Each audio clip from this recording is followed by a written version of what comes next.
귀한 찬양 감사드립니다. 할렐루야. 우리 같이 한번 인사를 나눕니다. 주님의 은혜가 여러분에게 앞뒤 전후 좌우로 주님의 은혜가 조금 쑥스럽기도 합니다. 이제 가만히 한번 저를 주목해 보시기 바랍니다. 사람은 누구나 변화를 꿈꿉니다. 더 나은 내가 되고 싶고 어제보다 나은 오늘을 살고 싶은 것이 우리 인간의 마음입니다. 그렇다면 그 변화는 도대체 어디서 올까? 여러분, 교육에서 올까요? 교육은 사람의 지식을 넓히고 시야를 넓혀줍니다. 노력에서 올까요? 옳습니다. 노력은 습관을 바꾸고 삶의 패턴을 새롭게 합니다. 환경에서 올까요? 맞습니다. 좋은 환경은 성장의 밑거름이 됩니다. 교육도 노력도 환경도 중요합니다. 하지만 이 모든 것을 뛰어넘는 진정한 변화, 존재 자체의 변화는 여러분 다시 사신 주님을 만나는 것에서 시작됨을 믿습니다. 왜냐? 예수님의 부활은 가장 우리의 기본적인 생각에서부터 모든 것을 바꿔버립니다. 분명히 죽으면 끝이에요. 거기까지입니다. 더 이상 방법이 없습니다. 그런데 죽었는데 다시 살아나요. 끝이라고 생각했는데 다시 시작했어요. 여러분, 이 정도 되면 생각이 달라집니다. 이 정도 되면 삶이 달라집니다. 이 정도 되면 존재가 달라집니다. 이것이 부활이에요. 불신이 믿음의 삶으로 바뀌고요. 근본적인 인생의 대전환이 이루어집니다. 사울이 변하여 바울이 됩니다. 1차, 2차, 3차 전도 여행을 통해 불가능을 가능하게 한 것도 다 여러분 부활의 주님을 만난 사건에서 시작이 됩니다. 오늘 우리도 마찬가지입니다. 안 바뀔 것 같아요. 변화가 되지 않을 것 같아요. 그런데 어느 날 문득 다시 사신 그 주님을, 살아계신 그 주님을 만나면 생각이 달라지고 삶이 달라지고 존재가 달라집니다. 이것이 오늘 고린도전서 15장 부활장을 우리에게 허락하신 이유임을 믿습니다. 고린도전서 강의 오늘 55번째인데 나의 나된 것, 다 같이 나의 나된 것. 왜 나의 나된 것이냐? 거두절미하고 예수님을 만나면 바뀐다는 거예요. 사울이 변하여 바울이 됩니다. 불신자가 신자가 됩니다. 핍박자가 전도자가 됩니다. 전 인격이 바뀝니다. 삶이 바뀌지 않으면 그것이 이상해요. 아무리 바뀌지 않을 것 같은 인생도 다시 사신 주님을 만나면 바뀌게 될 것을 믿습니다. 그래서 오늘 왜 나의 된 것이냐? 첫 번째 생각할 것이 다 같이 한번 변화의 출발. 도대체 변화는 어떻게 시작되는 거냐? 3절에서 4절입니다. 다 같이 한번 읽어봅니다. 내가 받은 것을 먼저 너희에게 전하였노니 이는 성경대로 그리스도께서 우리 죄를 위하여 죽으시고 장사 지낸 바 되셨다가 성경대로 사흘 만에 다시 살아나사. 자, 보세요. 말씀드렸습니다. 세상의 상식으로는 죽은 사람이 다시 살 수 있다 없다? 없어요. 피를 다 쏟고 호흡이 멈추고 심장이 정지되면 과학적으로 다시 살아날 수 있다 없다? 다시 살 수 없어요. 이게 팩트예요. 여러분 꼭 한번 생각하고 넘어가야 해요. 의학적으로 심장이 멎었을 때 몇 분 안에 심장을 깨워야 한다. 4분 안에 깨워야 쓰러져도 심장이 멎어도 의식을 잃어도 4분 안에 깨워야 아무 일 없는 듯이 다시 걸어갑니다. 장애 없이. 그런데 만약에 4분을 넘기게 되면 뭐가 와요? 장애가 와요. 후유장애가 와요. 이것이 과학이고 이것이 상식이에요. 그러니까 우리가 더불어서 살아간다고 할 때, 가족으로 살아간다고 할 때 혹여라도 어느 날 문득 옆에 있는 사람이 뭐를 잊어버릴 수가 있어요? 의식을 잃어버릴 수가 있어요. 심장이 멎어버릴 수가 있어요. 그러면 어떻게 해야 해요? 몇 분 안에 신고하고 신고하고 나서 바로 해야 될 것이 뭐예요? 누가 하는 거예요? 와서 하면 늦어요. 그러니까 누가 배워놔야 해요. 저와 여러분이 배워놔야 해요. 이게 잘 안 되면 여러분 이 심장을 보호하고 있는 갈비뼈가 부러지는 한이 있어라도 다른 것으로 충격을 줘서라도 여러분 여기를 깨워야 해요. 그러지 않으면 외부에서 누군가가 와서 깨우려고 하면 이미 늦어요. 이미 늦어. 그런데 문제는 예수님의 죽음은 그렇게 깨울 수 있는 죽음이다 아니다? 아니다는 데 문제가 있어요. 예수님의 죽음은 십자가에서 피와 물을 다 쏟으시고 완전히 죽었어요. 로마의 군인이 창으로 허리를 찔러서 죽었는지 죽지 않았는지 확인을 했어요.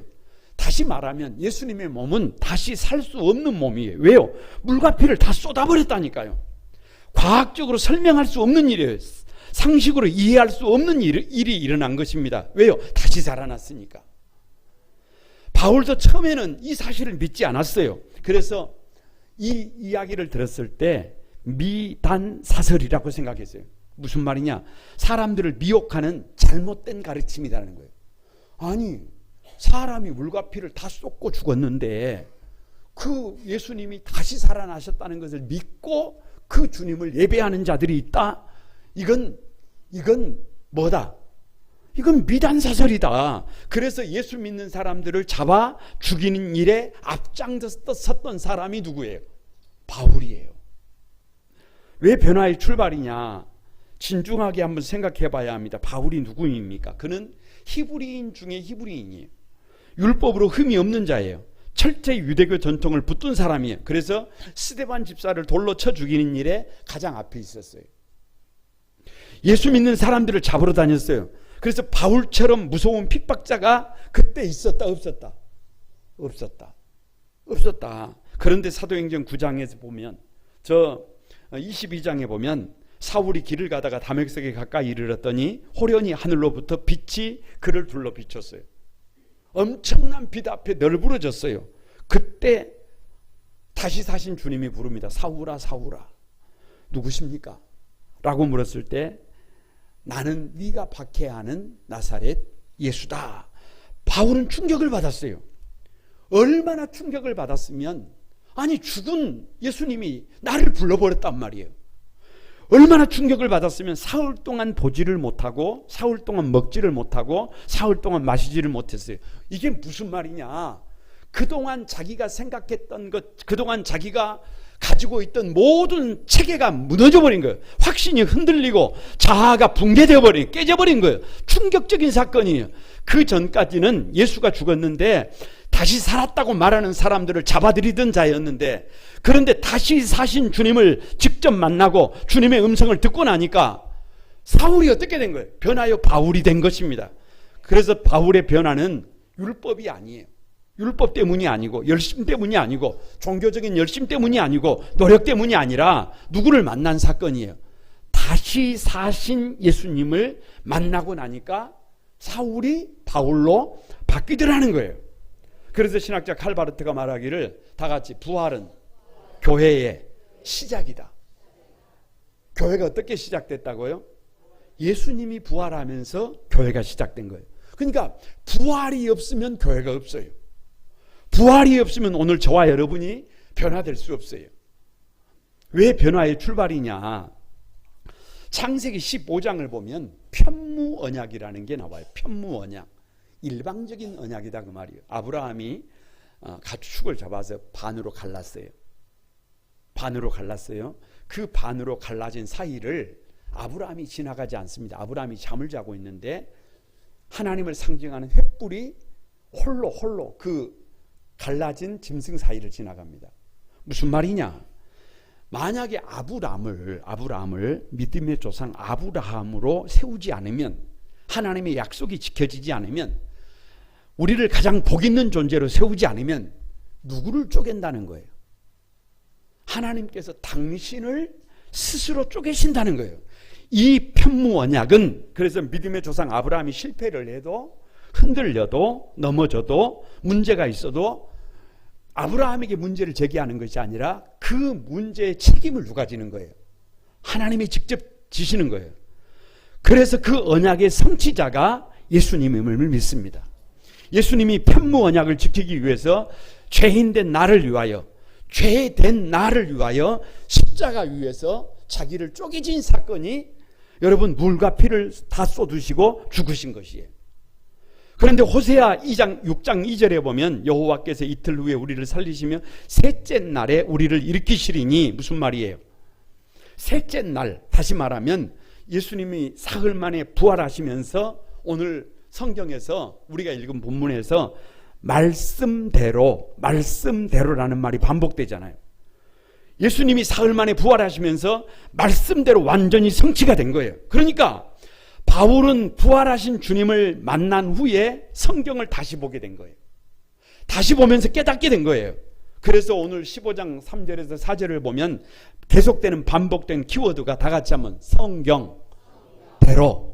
멋대로요? 성경대로. 백문일답입니다. 그냥 정답은 성경대로예요. 예수님께서 우리 죄를 위하여 죽으신 것은 그냥 어쩌다가 그런 게 아니에요. 예수님께서 무덤에 장사 지내신 것은 성경대로예요. 예수님께서 사흘 만에 다시 살아나신 것은 성경대로예요. 바울은 다시 사신 주님을 만나기 전까지는 이것을 그렇게 생각하지 못했어요. 이렇게 생각하지 못했어요.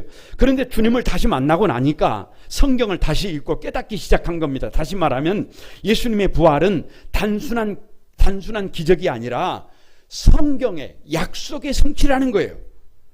바울이 이 사실이 믿어지니까 달라지는 거예요. 그러니까 바울의 변화의 출발점이 뭐냐? 다시 사신 주님을 만난 거예요. 저는 설교를 준비하면서 그런 생각을 했어요. 다른 사람을 내두고 나 자신을 가만히 볼 때 저는 예수 믿을 사람이 아니에요. 목사가 될 사람이 아니에요.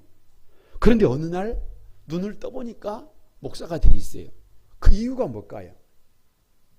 별거 없어요. 다시 사신 주님을 만난 거예요. 그분이 누구 이름을 불러버렸어요. 제 이름을 불러버렸어요. 제가 보지 못했던 다른 세계를 보게 됐어요. 그러니까 인생이 어떻게 되는 거예요? 인생이 달라지는 거예요. 완전히 달라지는 거예요. 그래서 다시 사신 예수님을 만나면 그것이 변화의 출발점입니다.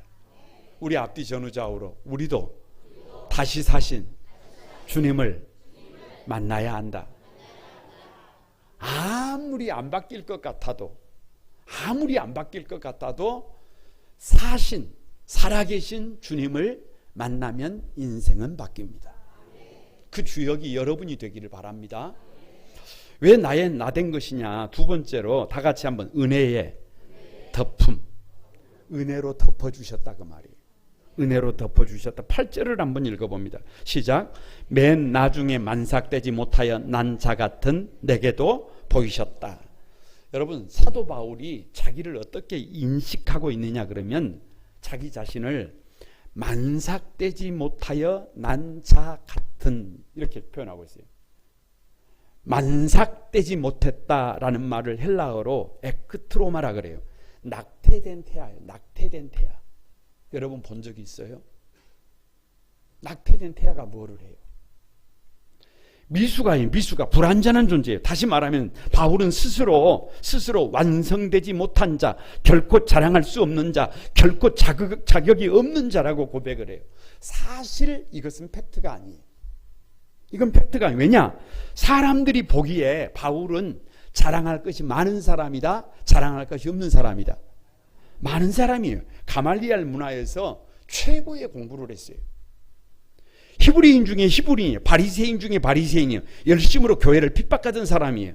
그런데 다시 사신 주님을 만나고 나니까 자기 자신을 나는 만삭되지 못한 자다, 이렇게 표현을 해요. 이렇게 표현을. 세상에서 자랑거리, 세상에서 화려한 스펙, 여러분 다시 사신 주님을 만나고 나니까 그게 뭐더라는 거예요? 아무것도 아니라는 거예요. 그래서 자기를 고백할 때 다 같이 한번, 나는 절대적 무자격자다. 이 표현이 좀 그래요. 나는 절대적으로 무자격자다. 나는 자격이 없는 자다. 나는 자격이 없는 자다. 그런 절대적으로 무자격한 나를 다시 사신 주님께서 나를 찾아와 주셨고 나의 이름을 불러주셨고 은혜로 덮어주셔서 내가 뭐가 됐다는 거예요? 사도가 됐다는 거예요. 그래서 은혜의 덮음이에요. 그래서 은혜의 덮음. 왜 은혜의 덮음이냐? 구절을 한번 보세요. 다 같이 한번 읽어봅니다. 시작. 나는 사도 중에 가장 작은 자라 나는 하나님의 교회를 박해하였으므로 사도라 칭함받기를 감당하지 못할 자니라. 여기 나는 하나님의 교회를 뭐 했다? 박해했다. 자신의 과거예요. 과거. 옛날 사도 바울이 생각할 때 나는 어떤 사람이라는 거예요. 나는 하나님의 교회를 박해한 사람이에요. 다시 한번 백문일답입니다. 정답은 바울입니다. 뭐라고요? 바울입니다. 스데반 집사가 돌에 맞아 죽을 때 가장 앞에 선 사람이 누구예요? 바울입니다. 예루살렘 교회를 잔멸하라고 집집마다 들어가서 성도들을 끌어낸 사람이 누구예요? 그 사람이 바울이에요. 예수 믿는 자들을 결박해서 대제사장 앞에 세우려고 다메섹까지 간 사람이 누구예요? 바울이에요. 바울. 다메섹에서 다시 사신 예수님을 만난 사람이 누구예요? 바울이라니까. 바울은 누구보다 자신이 자격이 없는 것을 알아요. 누구보다 부끄러울 것이 부끄러움이 많은 것이 자신인 것을 알아. 누구보다 죄가 많은 자가 자기라는 것을 알아. 바울은 스스로 이 과거를 덮어주지 않으면, 나의 죄를 덮어주지 않으면 이런 죄를 짊어지고 사도가 될 수가 있다 없다? 없어요. 아무리 생각해도 이런 과거를 가지고 사도가 될 수가 없다. 그래서 사도 바울의 고백이 뭐냐 그러면 나는 사도 중에 가장 작은 자다. 가장 작은 자다. 사도라 칭함을 받기도 감당하지 못할 자다. 핵심은 사도라는 거예요. 그래도 사도잖아요. 여러분, 사도라는 말이 뭔 말이에요? 사도라는 말은 보냄을 받은 자예요. 보냄을 받은 자. 그러니까 가만히 한번 봐보세요. 누가 바울을 보냈어요? 다시 사신 주님이 보낸 거예요. 다시 사신 주님이 보낸 거예요. 다시 사신 예수님이 바울을 사도로 삼아서 보내시면서 그의 죄를 어떻게 해주신 거예요? 덮어준 거예요. 죄가 많아요. 부끄러운 과거가 커요. 사람의 기준으로는 아무리 생각해도 답이 없어요. 그런데 보내시는 분이, 다시 사신 주님이 은혜로 뭐를 덮어주니까, 죄를 덮어주니까, 부끄러운 과거를 덮어주니까, 여러분, 사울이 변해서 바울이 된 거예요. 사도가 된 거예요. 아무리 생각해도 바울은 스스로 생각할 때 사도가 될 수가 없어요. 덮어줘서 된 거예요. 덮어줘서.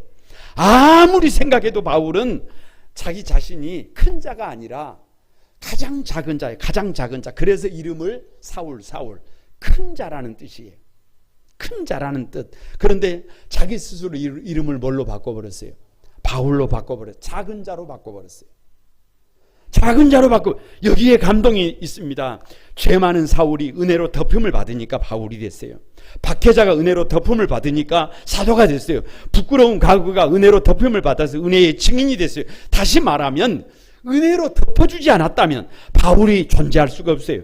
그러나 은혜로 덮어주니까 변화의 주인공이 되는 것입니다. 여러분, 설교를 준비하면 이런 생각이 들어요. 저와 여러분의 과거가 아무리 부끄러운 과거가 있어도, 저와 여러분의 과거가 악취가 진동을 해도 여러분, 주님께서 은혜로 덮어주시면 할렐루야, 은혜로 덮어주시면 오히려 그것이 여러분 사도가 되는, 보내심을 받은 동력이 됩니다. 그런 생각을 해봤어요.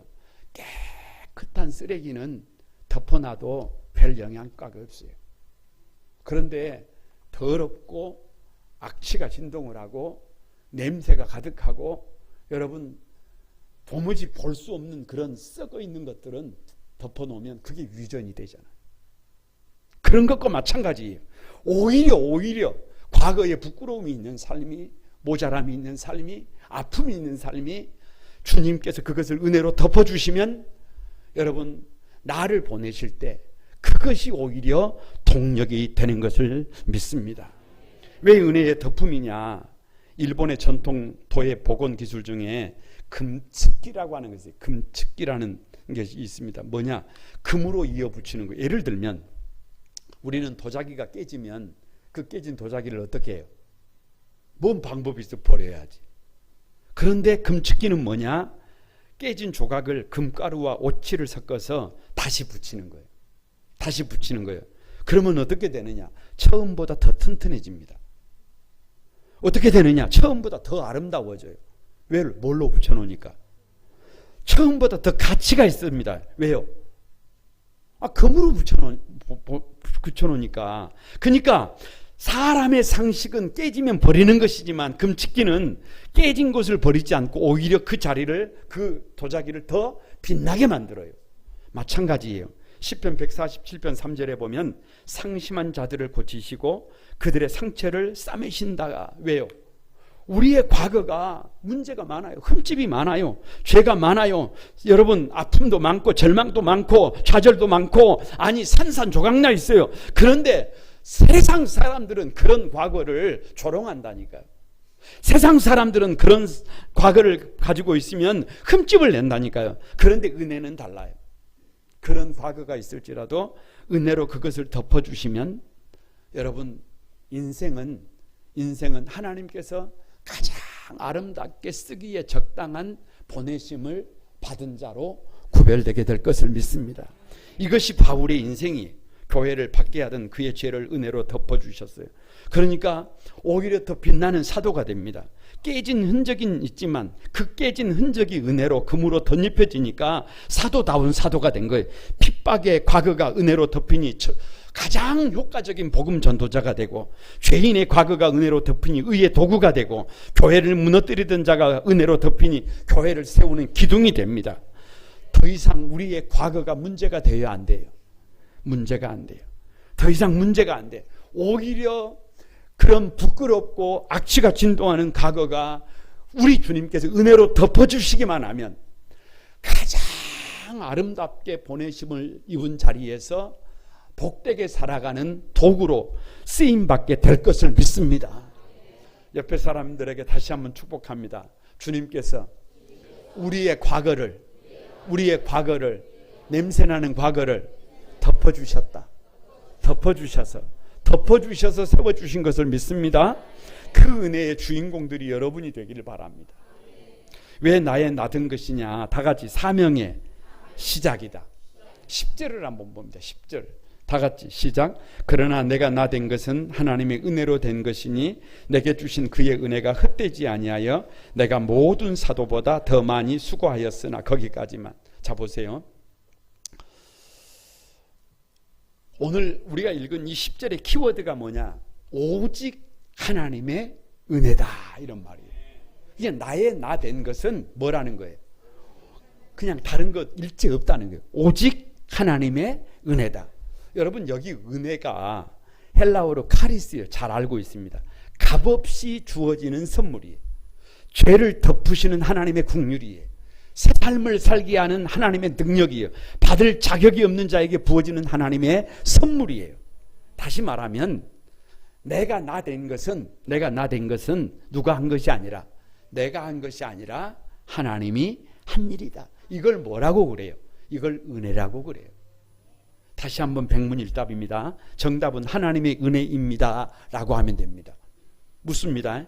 내가 나 된 것은, 사울이 바울 된 것은 내게 주신 무엇을 헛되게 하면 안 돼요? 하나님의 은혜를 헛되게 하면 안 돼요. 내가 모든 사도보다 더 많이 수고한 것은 하나님의 은혜예요. 그러니까 아무리 생각해도 은혜이고 다시 생각해도 오직 하나님의 은혜예요. 바울이 자신의 삶을 가만히 들여다볼 때 다 같이 한번 모든 것이 하나님의 은혜다. 여러분에게 이 고백이 있어지기를 바랍니다. 많은 것을 가져야 이 고백을 하는 것이 아니라, 새벽 기도를 하다가 보니까 바리새인은 이 고백을 못 하는데 한 죄인 된 여자는 이 고백을 하더라고요. 예수 믿고 나서 목회자가 되고 나서 가장 많이 하는 고백 중에 하나가 뭐냐 그러면 다 같이 하면 이 웬 은혜인가. 늘 하는 고백이 그거예요.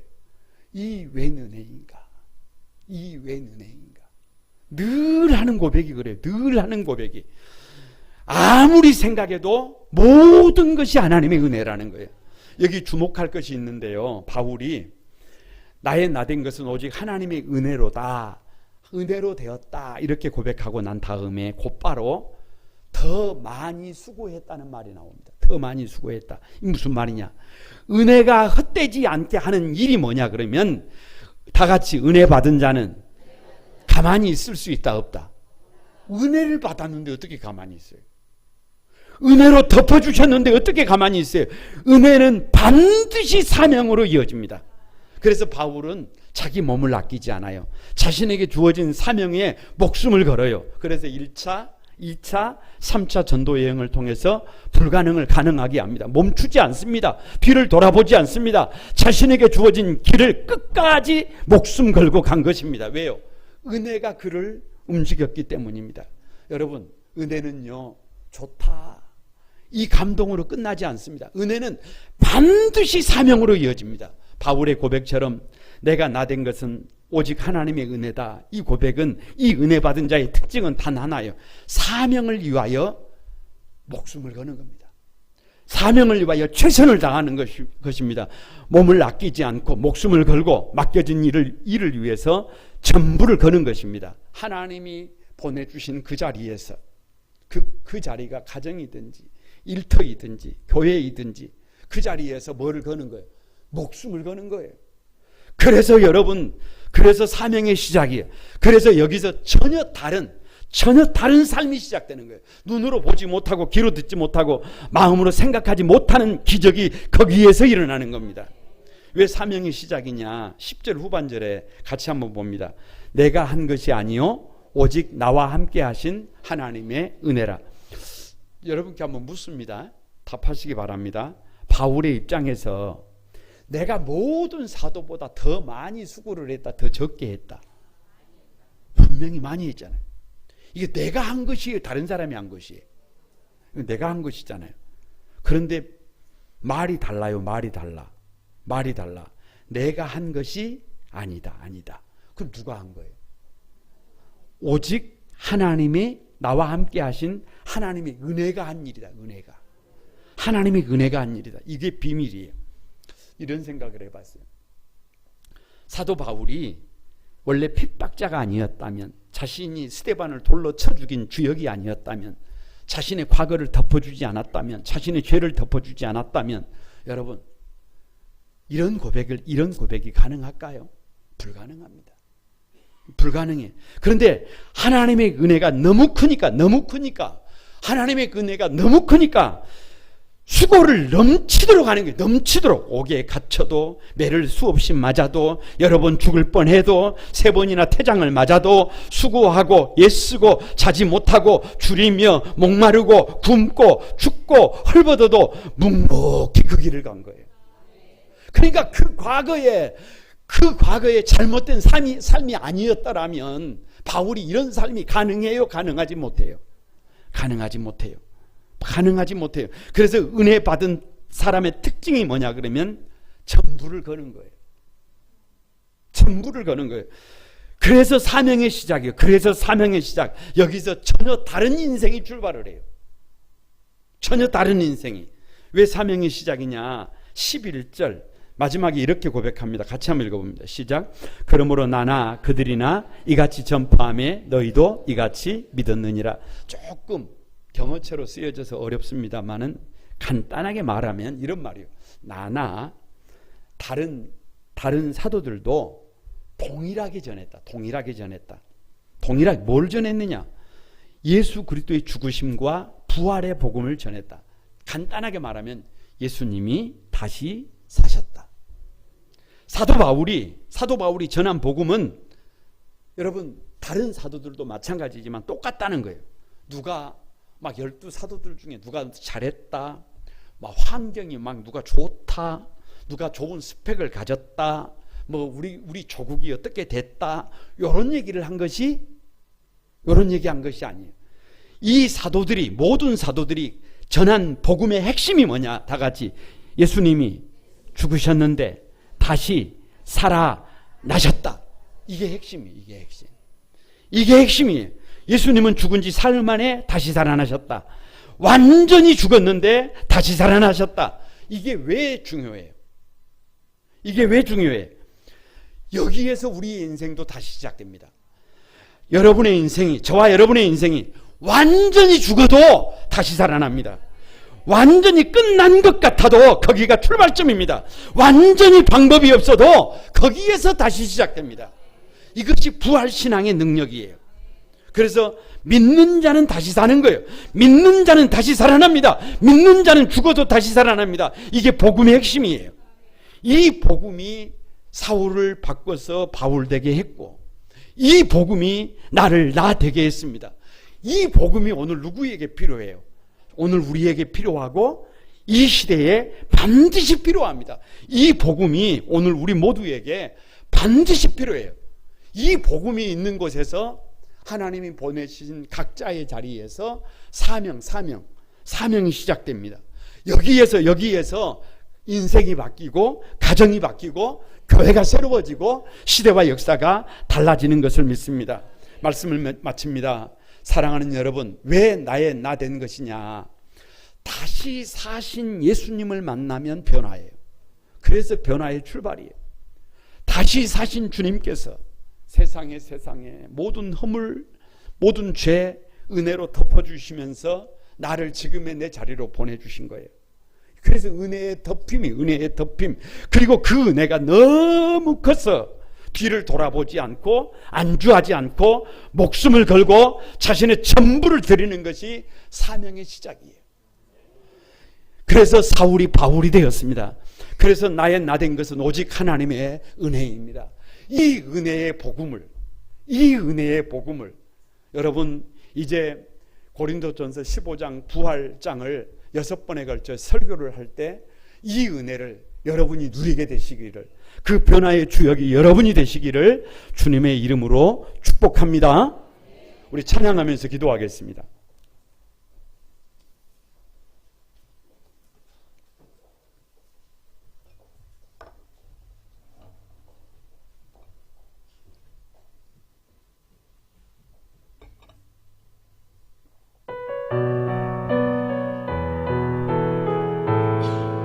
같이 드립니다. 모든 것이 끝났다고 말하는 사람들의 말을 듣지 말아라. 사람들의 말을 듣지 말아라. 하나님은 아직도 너에게서 시선을 떼지 않았다. 세상에서 답을 찾지 말아라. 세상에서 답을 찾지 말아라. 사람들을 의지하지 말아라. 사람들을 의지하지 말아라. 너의 모든 문제는 하나님만이 해결할 수가 있다. 여러분, 우리 오른손을 다시 한번 고백합니다. 모든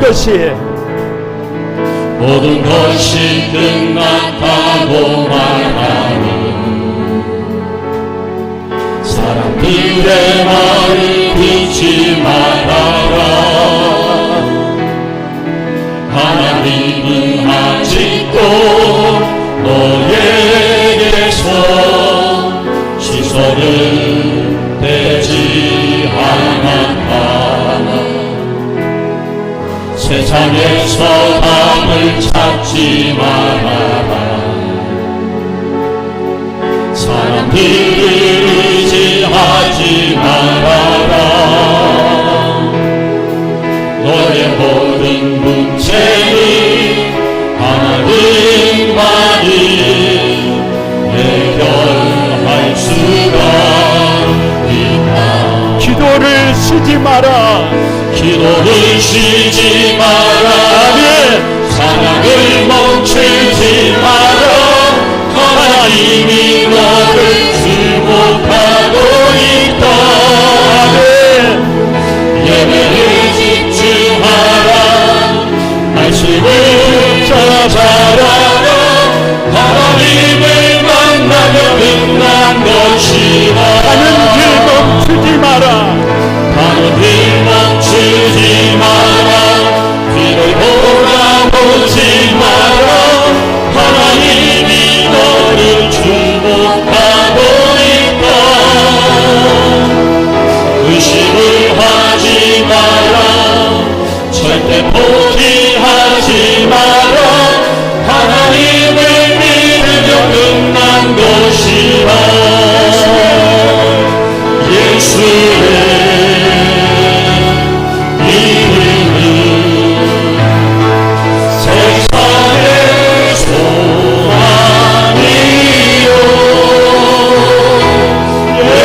것처럼 결정적인 문제 앞에 서면 하나님 외에는 해결할 수 있는 방법이 없습니다. 오늘 하나님의 은혜가 필요합니다. 우리는 다시 사신 주님을 만나면 우리의 변화가 시작됩니다. 우리의 죄된 과거가 은혜로 덮어주시면 그것이 동력이 됩니다. 그 은혜가 너무 커서 멈출 수 없고 주저앉아 있을 수 없어서 내 전부를 걸고 사명에 집중하는 삶, 그것이 예수 믿는 자의 삶입니다. 사울이 바울 되었던 것처럼 우리도 그렇게 바뀌기를 원합니다. 이 믿음의 주인공이 다른 사람이 아니라 내가 되기를 소망합니다. 우리 다 같이 한번 주여 삼창하고 하나님 앞에 통성으로 같이 기도합니다. 다 같이 기도합니다. 주님, 주님, 주님, 거룩하신 주님, 거룩하신 주님, 거룩하신 주님, 모든 것이 끝났다고 말하는 사람들의 말을 듣지 말아라. 아버지, 세상에서 아버지 나의 모든 문제는 하나님만이 해결하실 수 있음을 믿습니다. 아버지 도와주셔서 다시 사신 주님 하나님을 만나면 끝난 것이라고 하셨습니다. 아버지, 무엇을 두려워합니까? 무엇을 염려합니까? 다시 사는 주님을 만나게 하시고 우리의 죄된 과거까지도 은혜로 덮어주셔서 하나님 그 은혜가 너무 커서 주님 앞에 아버지 사울이 변화의 바울이 된 것처럼 우리의 인생도 변화의 주인공이 되도록 하나님 도와주시옵소서. 함께해 주옵소서. 거룩하신 아버지, 나의 나 된 것은 오직 하나님의 은혜입니다. 지식이 아니라 노력도 아니라 환경도 아니라 다시 사신 주님을 만나게 해주신 주님의 은혜 덕분임을 고백합니다. 이 자리에 모여있는 우리 한소망의 모든 가족들이 다시 사신 그 주님, 살아계신 그 주님을 만나게 도와주옵소서. 우리의 과거가 어떠하든 실패했던 죄가 있든 악취가 진동을 하든 주님의 은혜가 우리를 덮어주시고 각자의 자리로 보내주셔서 하나님 상처와 부끄러움이 오히려 영광의 도구가 되게 도와주시고 그 은혜 받은 자답게 각자의 자리에서 몸을 아끼지 않고 목숨을 걸고 맡겨진 일을 위하여 전부를 드리는, 그래서 나의 나된 것은 오직 하나님의 은혜라고 고백하는 한소망의 가족들이 다 되도록 도와주옵소서. 우리 하나님 앞에 겸손히 예배하는 모든 성도들을 한 사람 한 사람 축복해 주실 예수님의 이름으로 기도드리옵나이다.